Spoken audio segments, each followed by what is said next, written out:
지금 북극 항로가 녹아내리고 거점 항구를 확보하기 위해서 우리가 한미러의 합종을 해야 된다. 이렇게 제가 말씀드렸지 않습니까? 근데 한미러의 합종이 영원할 것인가? 꼭 그렇지는 않습니다. 왜 그러냐? 지금 우리가 미국하고 아무 문제가 없고 한미동맹을 강화해야 되고 또 러시아하고도 앞으로도 어떤 문제점이 생길 가능성도 굉장히 적습니다. 영토 분쟁도 없고 한러 관계는 경제 관계도 아니고 다 좋죠. 그런데 한번 과거를 돌이켜 볼 것 같으면 한때 미국이 일본의 경제적인 도전을 뿌리치려고 한 적이 있었죠. 그때가 언제냐면 동경도를 팔면 미국을 다 사고도 남는다 해서 일본의 경제력이 미국에 도전할 때, 미국을 막 앞서려고 할 때입니다. 그때 미국이 플라자 합의로서 일본 경제를 압박했기 때문에 어떻게 되냐, 일본이 수출하던 자동차가 가격이 10,000불짜리가 20,000불이 됐습니다. 수출하던 반도체 가격이 2배가 됐습니다. 그 바람에 현대자동차와 삼성반도체가 오늘의 위상을 찾을 수 있었던 거죠. 그런데 일본이 미국에 대한 도전 의지가 완전히 꺾이고 나니까 일본이 한국보다 미국 입장에서 훨씬 더 가치 있는 파트너이기 때문이죠. 이것은 피할 수 없는 사실입니다. 그래서 미국의 일삼 전략도, 미국의 중국에 대한 압박도, 중국이 미국에 대한 도전 의지가 꺾이는 순간 미국 입장에서 볼 때는 중국이 한국보다 미국 국익에 훨씬 큰 도움이 되는 큰 파트너가 될 가능성이 농후합니다. 그래서 한미러의 합종이 영원하지 않을 수 있다, 이렇게 말씀드릴 수 있습니다. 이것이 한미러의 합종의 한계다, 그렇게 말씀드릴 수 있습니다. 한중일의 연횡을 누가 깨뜨렸냐? 이건 단언하기는 쉽지 않죠. 그러나 한국에도 중국에도 일본에게도 다 책임이 있다, 이렇게 생각할 수 있습니다. 왜냐하면 한중일 삼국이 역사 문제라든가 이런 문제를 가지고 사사건건이 부딪혀 왔기 때문이죠. 그런데 누가 더 큰 책임이 있느냐라고 꼭 물으면 저는 중국하고 일본이 더 큰 책임이 있다라고 주장합니다. 왜 한국보다 중국하고 일본이 더 큰 책임이 있다고 얘기할 수 있느냐? 한국 제품 중에서 지구상의 어디를 가나 일정 수준 이상의 호응과 대우를, 소비자 선호를 받고 있는 제품이 현대자동차와 삼성 스마트폰인데, 현재 중국에서는 현대자동차와 삼성 스마트폰이 팔리지 않습니다. 일본에서도 팔리지 않습니다. 이거는 중국과 일본이 한중일의 연횡을 의도했던 의도치 않았던 이것을 깨트리고 있다, 이렇게 볼 수 있죠. 그래서 삼국이 똑같이 책임이 있지만은 더 큰 나라, 먼저 그것을 깨트린 나라한테 더 큰 책임이 있다라고 얘기할 수 있습니다. 사실 한때 베세토라는 말이 유행하면서 베이징, 서울에서 일본이 생산하는 소재 부품 장비를 가지고 한국은 반도체 LCD 같은 중강 제품을 많이 생산하고 중국은 또 최종 제품을 많이 생산해서 한중일의 연횡이라고 얘기할 수 있는 이 협력이 아주 활성화된 적이 있었습니다. 그러나 그게 지금은 깨져버렸죠. 물론 사드 사태도 있었고 한일 간의 역사 분쟁도 있었고 여러 가지 이유로 그게 지금 원활하게 작동하지 않고 있는데, 한미러라는 새로운 합종축이 생기면 일본도 중국도 이 사각구도 안에서 새로운 전략 방향을 모색하지 않을 수 없습니다. 한미러의 합종이라는 보완관계와 한중일의 연횡이라는 경쟁관계가 건전하게 서로 균형을 맞추면 이 한미러의 합종을 통해서 한중일의 연횡을 회복시킬 수 있다, 저는 그렇게 생각하고 있습니다. 천하사각지계로 균형을 잡는다, 이게 상당히 상징적인 의미이기 때문에 이것을 구체적으로 설명하는 것은 아주 쉽지는 않습니다. 그런데 한국을 중심으로 해서 중국과 일본만 있었을 때는 우리의 선택이라는 게 아주 단순합니다. 선택지가 중국을 선택하든지 일본을 선택하든지 뭐 이렇게 되는데, 여기 미국이 등장함으로써 우리의 선택지가 넓어졌죠. 왜냐하면 우리 주변에 있는 3강 중에 어느 한 나라를 선택할 수도 있고 어느 두 나라를 선택할 수도 있고, 그런데 러시아가 동진해서 실질적으로 동아시아에서 존재감을 드러내게 되면 우리는 기존에 동아시아에 있던 중국과 일본, 그리고 피봇 투 아시아를 통해서 아시아의 존재감을 본격적으로 드러내는 미국, 그 다음에 러우 전쟁의 종전으로 인해서 아시아로 와서 존재감을 드러내는 러시아, 이 네 나라 사이에서 상당히 많은 선택지가 있습니다. 어느 강한 나라 하나하고 우리가 유대를 강화할 수도 있고, 두 나라하고도 유대를 강화할 수도 있고, 세 나라하고도 유대를 강화할 수도 있고, 그래서 선택지가 많으면 많을수록 우리가 균형을 잡아나갈 가능성이 더 넓어진다 하는 의미에서 천하사각지계로 균형을 잡을 수 있다, 최선의 선택을 할 수 있다, 이렇게 말씀드릴 수 있습니다. 제가 늘 말씀을 좀 드렸는데 러시아는 중국과 아주 좋은 관계에 있습니다. 현재. 왜냐하면 러시아 우크라이나 전쟁으로 인해서 중국이 러시아에게 직접 전쟁 물자는 아니지만은 전쟁 물자로 전용될 수 있는 많은 물자를 공급할 수 있고, 또 러시아는 중국에게 석유와 가스를 상당히 싼 값이지만은 대량 매도함으로써 전쟁 비용을 보충할 수 있고, 그래서 러시아와 중국 관계는 더없이 좋은 관계입니다. 그런데 과거 역사를 돌이켜보면 러시아도 공산국가, 중국도 공산국가, 같은 공산국가였는데 미국이 핑퐁 외교를 통해서 중국을 그 당시 소련으로부터 분리해냄으로써 미국과 소련 간의 패권 경쟁에서 미국이 결정적으로 유리하게 됐죠. 이것은 어떤 면으로 보면 러시아, 과거의 소련 입장에서는 중국에게 배신을 당한 것이다, 이렇게도 볼 수가 있죠. 그래서 러시아는 중국에 대해서 상당한 저항감을 가지고 있습니다. 그 다음에 지정학적으로도 러시아는 국토가 1700만 평방킬로미터, 근데 인구는 1억 4천만 밖에 안 되고 중국은 국토가 960만 평방킬로미터 밖에 안 되는데 인구가 14억, 10배나 됩니다. 국토가 넓은 국가가, 국토가 좁고 인구가 많은 국가 옆에 있으면 국토와 인구 문제로 상당히 어떤 균열이 생길 수 있고, 이게 과거 역사를 통해서 국경 분쟁 이런 걸 통해서 많이 나타나고 있었습니다. 그래서 장기적으로 볼 때는 러시아가 중국을 파트너로 선택해서 윈윈하는 결과를 초래하기는 상당히 어렵다. 러시아가 강해지면 중국이 약해지고, 중국이 강해지면 러시아가 약해지고, 그래서 결국은 적대 관계로 갈 가능성이 많다. 그래서 러시아는 중국을 특별히 선호하지 않을 것이고, 러시아는 과거의 소련으로서, 그 전에 러시아로서 패권국으로서 패권 질서 유지와 패권 재탕전에 굉장히 능하고 또 그 원리를 잘 아는 국가이기 때문에 중국을 선호하지 않을 것이다 라고 말씀드릴 수 있습니다.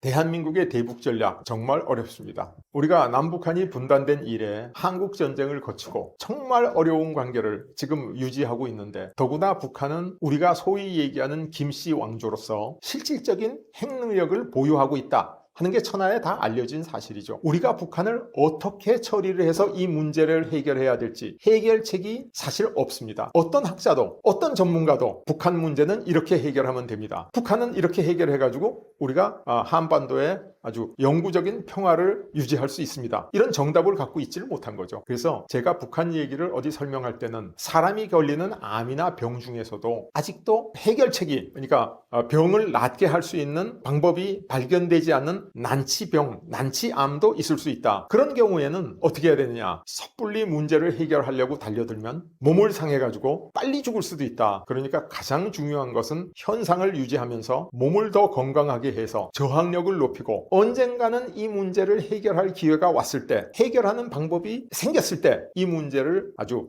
잘 해결할 수 있는 준비를 하는 것이다, 이렇게 생각할 수 있죠. 그러면 우리가 핵능력을 실제로 가지고 있는 북한을 우리가 1대1로 상대해서 협상장에 앉아서 이 문제를 해결할 수는 없다. 가장 좋은 방법은 우리 입장에서 일단은 현상 유지다. 근데 현상 유지는 혼자 하는 것보다 여럿이 하면 더 쉽다. 그래서 한중일 3국이 북한에 대한 현상 유지를 하려고 그러는 것도 물론 방법이지만은, 한중일 3국과 함께 한국과 미국과 러시아가 함께 동북아시아에서 균형을 취하면서 현상 유지를 하면 훨씬 더 현상 유지가 쉬울 것이다. 그래서 저는 이 북한이라고 하는 정말 어려운 문제, 이 문제를 해결하는 방법 혹은 해결을 찾아가는 방법으로서는 한미러의 합종과 한중일의 연횡의 균형, 그 균형 속에서 한국의 경제적, 안보적 입지를 높여서 우리가 동북아의 중심 국가로 자리 잡는 것이 최선의 방법이다, 이렇게 말씀드리고 있습니다.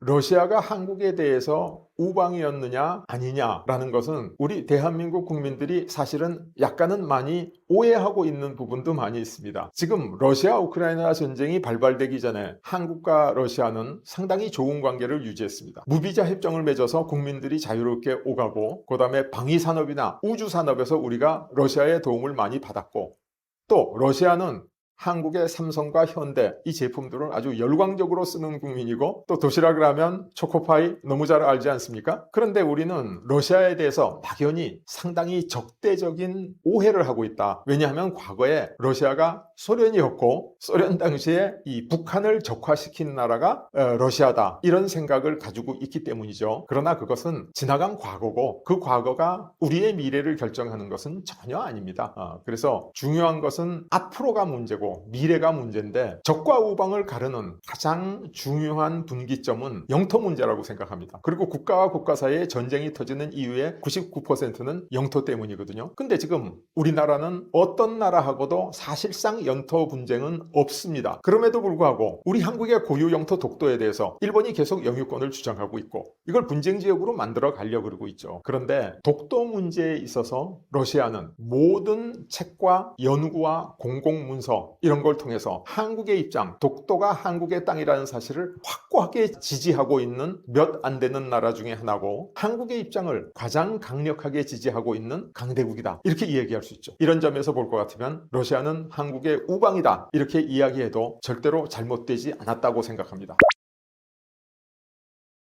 러시아가 한국을 선호하는 듯한 여러 가지 제스처 이런 현상을 저희가 볼 수 있습니다. 러시아가 과연 한국을 좋아하는가? 그런데 국가와 국가 간에는 개인과 개인처럼 좋아하고 싫어하는 정이 꼭 있는 건 아닙니다. 그래서 국가는 특히 강대국은 국익 차원에서 외교를 전개합니다. 그래서 러시아가 한국을 상대적으로 좋아하는 이유는 동북아 3국 사이에서 중국은 인구가 러시아의 10배나 되고 국토는 러시아보다 훨씬 작고 그래서 언젠가는 중국 사람들이 러시아로 다 들어와서 러시아 땅이 중국에 의해서 잠식되지 않을까 이런 잠재적인 위협을 느끼고 있습니다. 게다가 중국하고 러시아는 국경이 굉장히 길게 접해 있어서 국경 분쟁이 많이 있었죠. 한때는 우스리강 유역에서 무력 충돌도 실제로 있었고 한때는 핵전쟁 직전까지 갔다. 이렇게까지 사람들이 이야기하고 있습니다. 거기다가 중국은 영국으로부터 홍콩을 돌려받았죠. 그런데 아편전쟁 때 러시아한테 할양한 연해주 이건 돌려받지 못하고 있죠. 물론 국제법상 이걸 꼭 돌려받아야 되는지 안 되는지는 법리의 문제이기 때문에 제가 이 자리에서 얘기하기는 어렵지만은 많은 중국 사람들이 연해주를 돌려받아야 된다는 주장을 하고 있는 것도 사실이고 이러한 사실을 러시아 사람도 잘 알고 있는 것도 사실입니다. 그래서 이러한 영토 문제, 이런 잠재적인 문제 때문에 지금 러시아 우크라이나 전쟁으로 상당히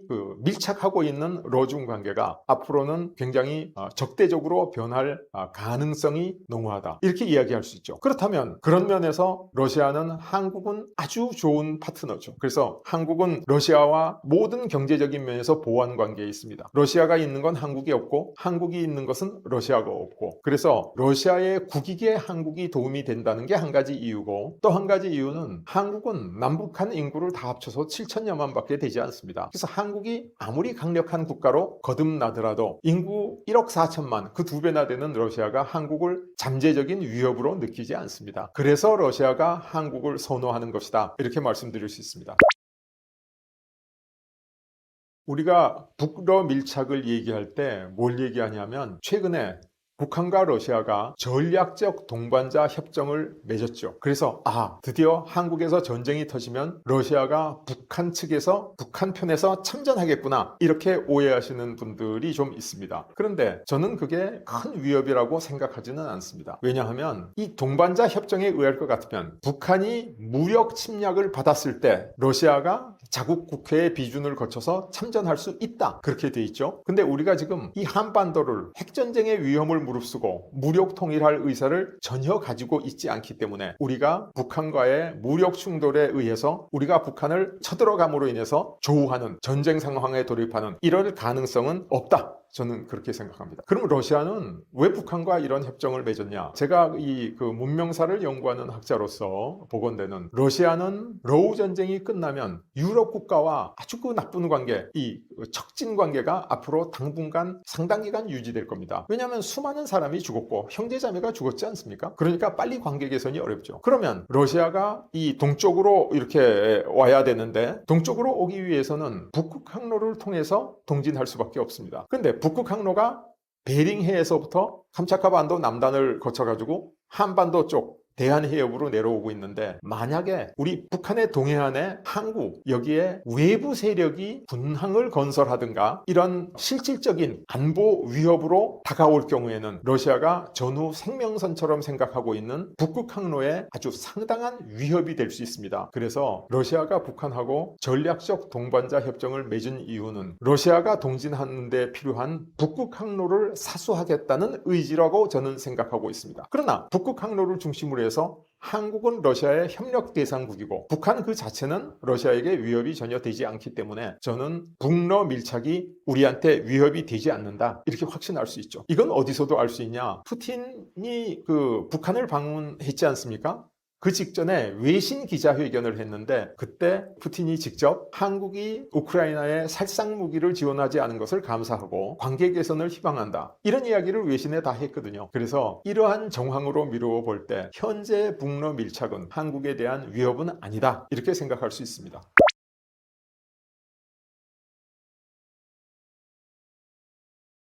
푸틴의 유라시아 전략은 한마디로 말해서 동쪽으로 오는 거죠. 과거에도 동쪽으로 올 생각을 했습니다. 그러나 이제는 동쪽으로 오지 않을 수 없는 입장에 처했죠. 왜? 우크라이나 전쟁 때문에. 그래서 이 푸틴의 유라시아 전략에 있어서 한국의 역할은 과거에는 선택이었지만은 지금은 필수가 됐다. 이렇게까지 표현할 수 있습니다. 그래서 우리의 역할은 뭐냐? 미국과 러시아 사이에서 한미러의 합종을 통해 가지고 그 미국과 러시아의 협력 관계를 우리가 경제적으로 한 단계 격상시켜 줄 수 있는 위치에 있다. 그렇게 말씀드릴 수 있죠. 그래서 푸틴의 유라시아 전략에 있어서 한국의 역할을 얘기하려면 한국을 위해서 푸틴의 유라시아 전략은 또 어떤 의미를 갖는가 이렇게 역으로도 생각해 볼 수 있죠. 근데 푸틴이 동진함으로써 한미러의 합종이 이루어지면 저는 한국과 중국과 일본 사이에 건전한 경쟁 관계가 유지되는 데도 도움이 된다. 그렇게 생각합니다. 그래서 한중일이라고 하는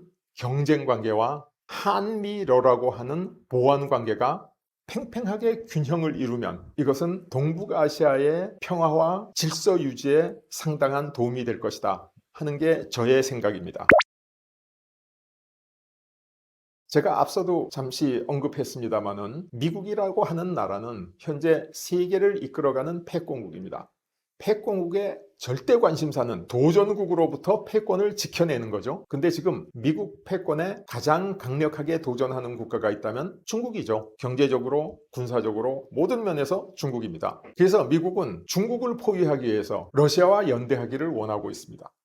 트럼프 대통령 일기 때 러시아와 한국을 G7에 초청해서 G10이든지 G11이든지 이렇게 만들려는 시도까지 있었지 않습니까? 그래서 미국은 중국의 도전을 뿌리치고 패권국의 지위를 유지하는 게 제일 큰 관심사인데 지금 미국이 중국을 포위하고 패권국의 지위를 유지하기 위해서 가장 필요하다고 생각되는 전략이 석유로서 중국을 제어하는 거다, 봉쇄하는 거다. 그렇게 볼 수 있죠. 현재 러시아 우크라이나 전쟁으로 러시아가 가지고 있는 그 무한정한 석유와 가스가 중국으로 흘러 들어가고 있습니다. 그래서 미국이 언젠가 러시아 우크라이나 전쟁이 끝나고 미국과 중국 간에 아주 치열한 패권 경쟁이 시작되면 이 미국이 러시아의 에너지를 중국을 견제하는 데 활용하려고 생각하고 있습니다. 그래서 미국에게는 러시아가 꼭 필요하다 이렇게 단언할 수 있습니다.